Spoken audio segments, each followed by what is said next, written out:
क्या Tata steel BSL का merger Tata steel के अंदर होगा? अगर मर्जर होता है तो क्या 15:1 के रेशियो में होगा? और अगर 15:1 के रेशियो में होता है तो क्या हमें टाटा स्टील बीएसएल को लेना नुकसान वाली बात है, हमें नहीं लेना चाहिए, हमें पोजीशन नहीं बनानी चाहिए, या फिर हमें टाटा स्टील या फिर टाटा स्टील बीएसएल इनमें से क्या बाय करना चाहिए? तो ये बहुत सारे जो है क्वेश्चंस हैं, वो मुझे लगता है कि यहाँ पे आंसर उनका देना चाहिए, और मुझे लगता है कि बहुत सारे लोग जानना चाहते होंगे कि इसके अंदर क्या करना चाहिए। क्योंकि मैंने पहले कुछ 5-6 दिन पहले एक वीडियो बनाया था टाटा स्टील बीएसएल में क्या करें, उसके अंदर बहुत सारे कमेंट जो है इन्हीं सारे टॉपिक से रिलेटेड यहाँ पे आए थे। तो मुझे लगा कि यहाँ पे एक जो है क्लियरिफिकेशन यहाँ पे देना जरूरी है, और मेरी क्या यहाँ पे मेरी क्या राय है और मैं किस तरीके से काम करने वाला हूँ, वो सारी चीजें यहाँ पे देखना जरूरी है। तो उसीलिए आज ये वीडियो बना रहे हैं। तो उसके अंदर देखेंगे ये जितने भी क्वेश्चंस मैंने अभी किए थे उनके सबके जो है आंसर देने की कोशिश करेंगे। तो चलिए स्टार्ट करते हैं। स्टार्ट करने से पहले अगर आपने चैनल को सब्सक्राइब नहीं किया है, ये हमारा चैनल है ट्रेड टॉक्स विद राहुल, और यहाँ पे डेली तकरीबन शाम को 7 बजे हम एक एनालिसिस, एक अपॉर्चुनिटी और एक एक हमारी राय किस तरीके से हमें मार्केट में काम करना चाहिए, वो सारी चीजें एक एजुकेशनल वीडियो यहाँ पे लेके आते हैं। तो अगर चैनल को सब्सक्राइब नहीं किया है तो कर लीजिएगा, ताकि सारी जो है अपडेट्स आपको मिलती रहें। उसके अलावा मार्केट आवर्स में अगर कोई अपॉर्चुनिटी मुझे नजर आती है तो मैं यहाँ पे जो है ये शॉर्ट वीडियो है इसके अंदर मैं डालता हूँ। उसके अलावा बहुत सारे स्टॉक्स का मैंने एनालिसिस किया है। कल अदानी पावर का एनालिसिस किया था और आज उसी तरीके से तकरीबन बिहेव किया इसने। उसके अलावा federal bank, Havells, Reliance power, यहाँ पे Tata steel BSL, JP power, Hathway cables, Rajesh export, Sakuma export, और तकरीबन 70 के करीबन जो है यहाँ पे वीडियोज हैं। तो अगर आप चाहें तो उनको जाके एक्सप्लोर कर सकते हैं। तो चलिए बात करते हैं टाटा स्टील बीएसएल के बारे में। तो सबसे पहले बात करने में ये बात करेंगे कि ये मर्जर क्यों इंपॉर्टेंट है। देखिए, अपना अपनी फैमिली, अगर दो फैमिली अगर सेम टाउन में या सेम सिटी के अंदर या सेम कॉलोनी में रह रही है, तो हम चाहेंगे कि वो एक फैमिली एक ही घर पे रहे, राइट। उससे क्या होता है कि मैनेजमेंट जो भी होता है उसको उनको मैनेज करना चीज़ों को आसान होती है, सारी चीज़ों को एक मैनेजमेंट वहाँ पे जो है आसान हो जाता है। वही एक तरीके से यहाँ पे हो रहा है। यहाँ पे जो है दो अलग अलग कंपनीज हैं, लेकिन एक ही सेगमेंट की कंपनी है, एक ही तरीके से काम करती है और एक ही ग्रुप की कंपनी है। तो वहां पे जरूरी है कि मैनेजमेंट एक बनाया जाए, ताकि जो है सारे जो भी हर्डल्स जो होती होती हैं अलग अलग मैनेजमेंट को रखने में, अलग अलग चीजों, अलग अलग कंपनीज को रखने में, तो वहां पे इन हर्डल्स को कम किया जाए। तो ये मर्जर जो है उस हिसाब से यहाँ पे करना जरूरी है, और ये पहले भी होता आया है, आगे भी होता आएगा, और एज पर द रिक्वायरमेंट होना सही भी है, राइट।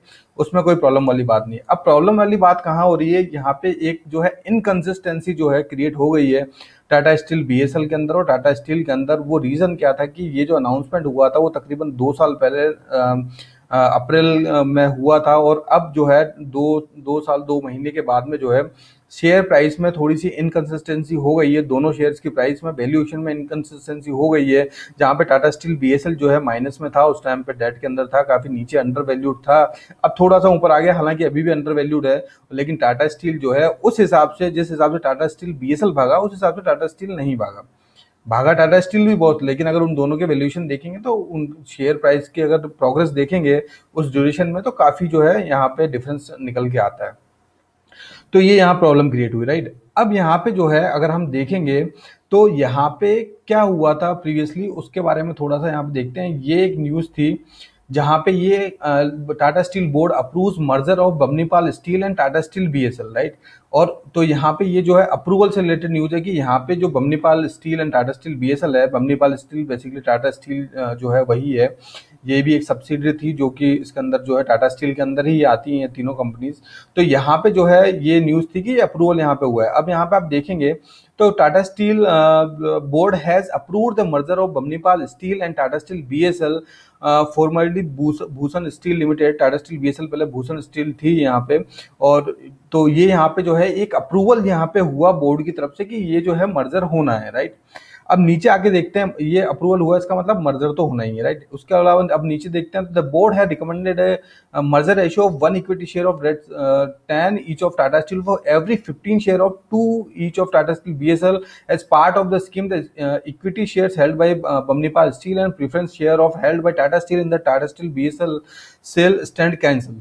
तो यहाँ पे क्या हुआ, यहाँ पे बोर्ड ने रिकमेंड किया वहाँ पे कि 15:1 का जो है यहाँ पे रेशियो रखना चाहिए दोनों की वैल्यूएशन निकाल के। तो यहाँ पे रिकमेंडेशन, किसी चीज को रिकमेंडेड करना और किसी चीज को अप्रूव करना, उसमें डिफरेंस होता है। अप्रूव करने का मतलब होता है कि वो प्रोसेस हो गया है, अब जो अप्रूव हुआ है वो होना है, राइट। रिकमेंड का मतलब होता है कि कोई चीज रिकमेंड हुई है, राइट, बोर्ड ने रिकमेंड की है लेकिन वो वहां पे फाइनल अप्रूवल नहीं है, right.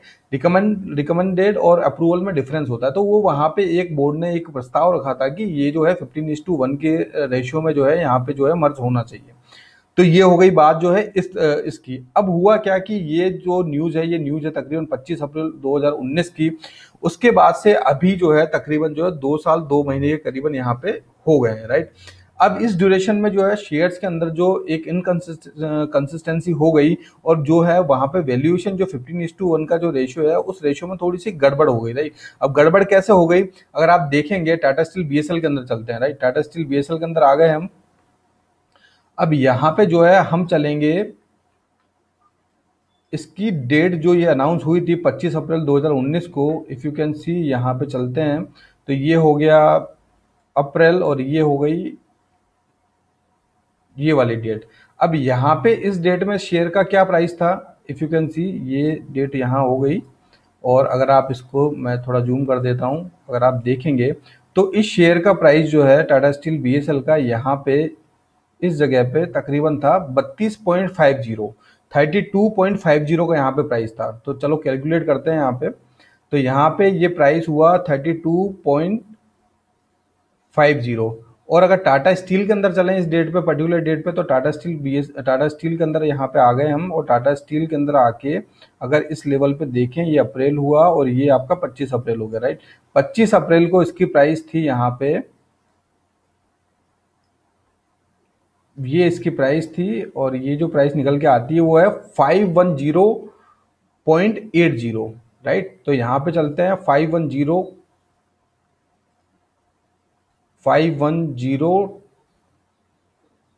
Just minute, 510.80 divide by जो 32 पॉइंट, यहाँ पे 32.50 प्राइस निकल के आई थी टाटा स्टील बीएसएल की उस पर्टिकुलर डेट में। तो यहाँ पे जाते हैं और यहाँ पे देखते हैं 32.50, यहाँ पे रेशियो निकल के आया। यहाँ पे जो ये कैलकुलेशन हुई, मैंने डिवाइड कर दी टाटा स्टील के प्राइस को टाटा स्टील बीएसएल के प्राइस से, तो यहाँ पे 15.71 का निकल गया, राइट। तो जो वहां पे प्रपोजल उस टाइम पे दिया था 15:1 का, वो रेशियो तकरीबन सही था, कोई इश्यू वाली बात नहीं है वहां पर, राइट।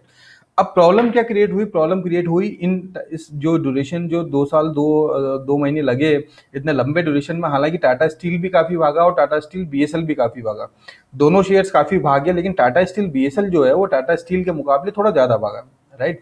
तो अभी अगर हम करंट पे आते हैं और करंट में इनकी वैल्यूएशन, करंट में इसकी शेयर प्राइस देखते हैं क्या है। तो अगर करंट में टाटा स्टील की प्राइस देखी जाए तो वो है 11.80। अगर यहाँ पे देखें 11.84 इसकी प्राइस है। अगर इसको डिवाइड करें हम टाटा स्टील बीएसएल की प्राइस से, तो टाटा स्टील बीएसएल की यहाँ पे क्या प्राइस है आज की डेट में, अगर वो देखें हम, तो वो है 91.20।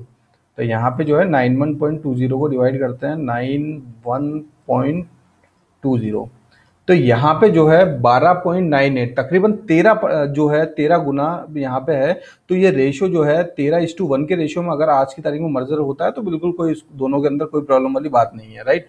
तो यहाँ पे थोड़ा सा डिफरेंस यहाँ पे क्रिएट हुआ, ये तकरीबन जो है वो वहां पे 15:1 का था, लेकिन अगर 13:1 के रेशियो में अगर यहाँ पे मर्जर होता है तो किसी को कोई नुकसान वाली बात नहीं है।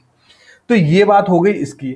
अब करें क्या, अब देखिए टाटा स्टील बीएसएल का शेयर अगर आप लेते हैं तो उसके अंदर टाटा स्टील बीएसएल के अंदर इस कैलकुलेशन के हिसाब से अगर आज की डेट में मर्जर होता है, आज की डेट की बात कर रहा हूँ, आज की डेट में मर्जर होता है, तो वहां पे जो टाटा स्टील बीएसएल वाले को थोड़ा सा नुकसान है, राइट। लेकिन क्या वो एक्चुअल में नुकसान है, क्या चीजें हैं, वो सारी चीजें जो हैं, वो सारी चीजें हम इसके अंदर देखेंगे कि क्या रीजन होता है। अब मुझे ये बताइए आप कि अगर टाटा स्टील बीएसएल, अगर टाटा स्टील के अंदर मर्ज होता है तो क्या आपको लगता है टाटा स्टील नहीं भागेगा उस टाइम पे, कुछ उसके अंदर गेन तो आएगा, राइट।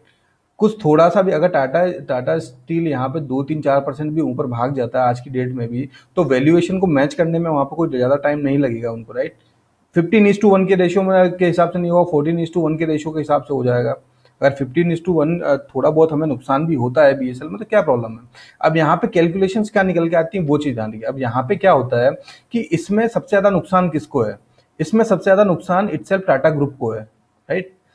अगर ज्यादा डिफरेंस जो हो जाता है वैल्यूएशन में, और अगर 15:1 के रेशियो में यहाँ पे अगर मर्जर होता है तो सबसे ज्यादा टाटा ग्रुप को नुकसान है, ना मुझे नुकसान है ना आपको नुकसान है। वो कैसे नुकसान है मैं आपको बताता हूँ। सबसे पहले तो हमें ये ध्यान रखना चाहिए कि दोनों जो है टाटा ग्रुप की कंपनी है।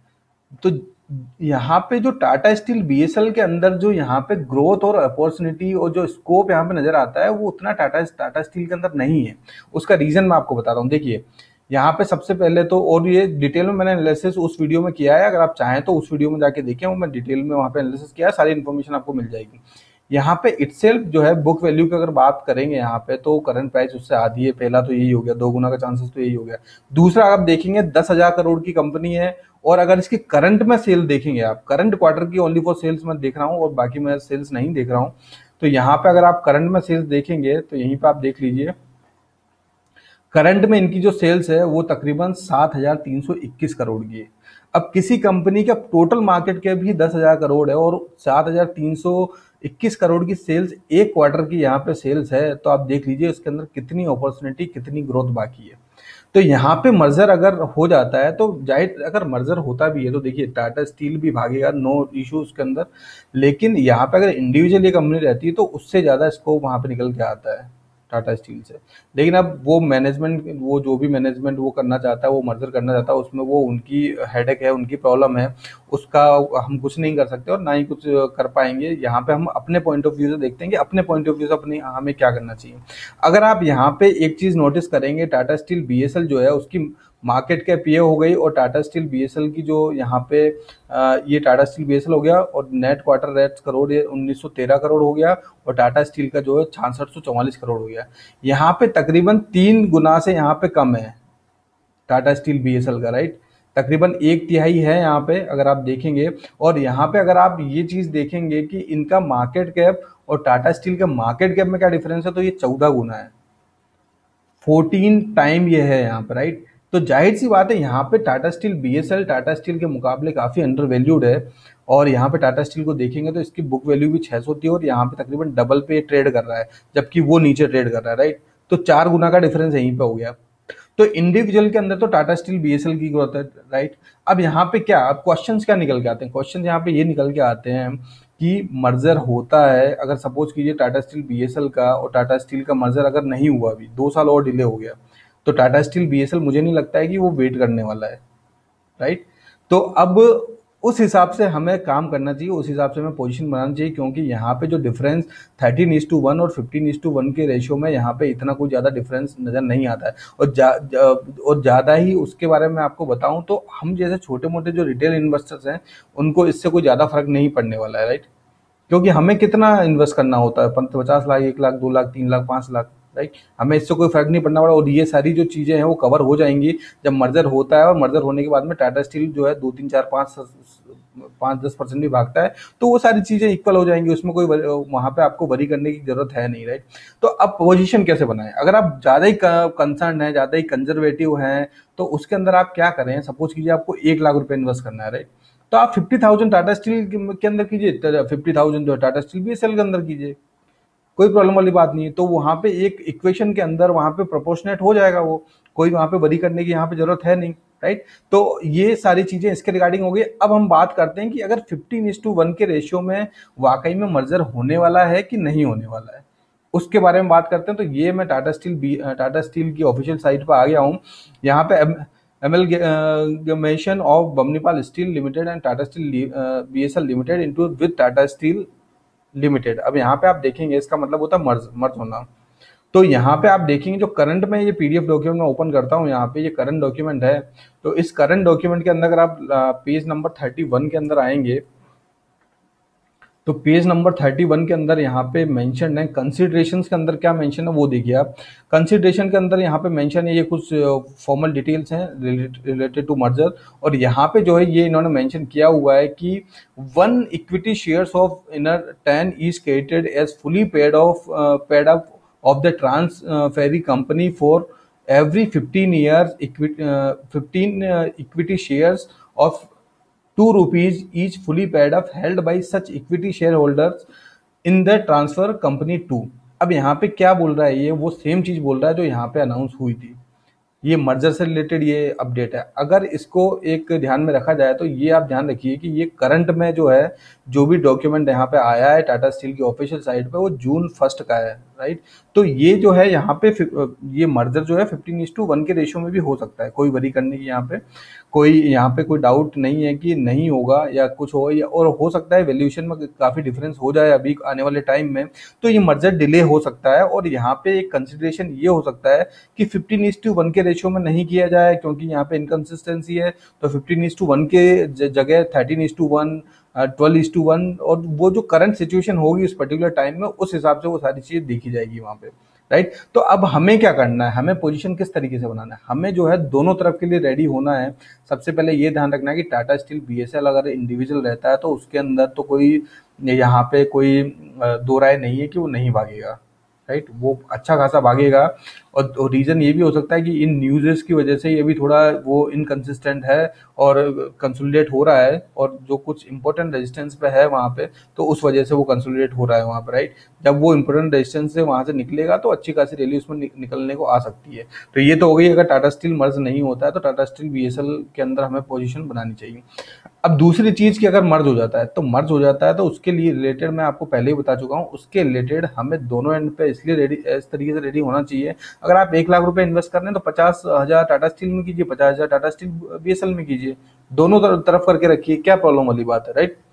अगर वहां पे मर्जर होता है तो हमें फिर वो जो इक्वेशंस हैं वो एक ही तरीके हो जाएंगे। लेकिन अगर करंट की डेट में भी देखिए आप, 13:1 के रेशियो में ऑलरेडी 30:1 के रेशियो में अगर होता है तो वहां पे कोई किसी को नुकसान होने वाली बात नहीं। और 13:1 का 14:1 या 15:1 हो जाए या 16:1 भी हो जाए तो उसमें जो है कोई दो राय वाली बात नहीं है, कभी भी ये सारी चीजें हो सकती हैं।